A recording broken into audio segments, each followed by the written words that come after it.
Off-site registration sa Comelec Lapu-Lapu City padayong gidagsa sa mga buot magparehistro.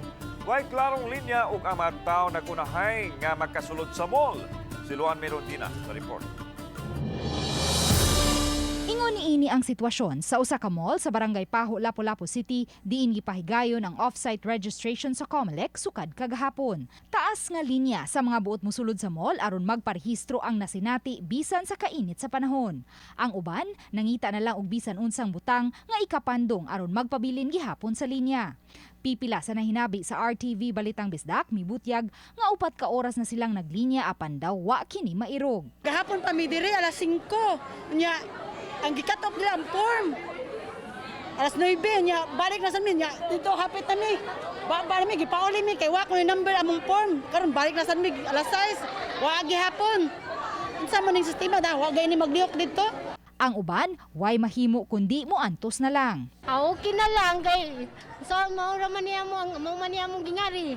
Nya taas pa kaayo din wala pa mi ka sure kung sa pamiro wa pa bay ni mga kaon ako mga igagaw. Kay mao lagi kay last na bay arong 24. Sa luyong bahin sa mall, diin nagsugod ang step 1 sa registration na sinati ang pagduot-duot sa mga naglinya.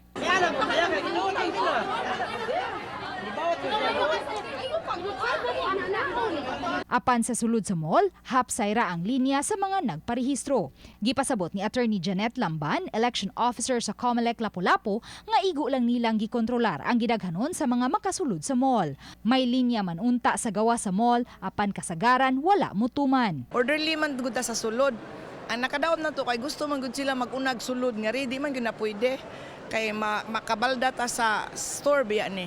Matod ni Attorney Lamban, sukad gibuksan ang registration niadtong Hulyo 4, padayon ang pagdagsa sa mga buot magparehistro. Busa na hukman nilang magpahigayon og off-site registration aron mas luag ang venue ug makaparehistro sila ug mukapin sa tag 400 ka mga butante matag adlaw. Ambot lang anong daghan na transfer. Napay mga tiguwa nga mao pay pag-rehistro.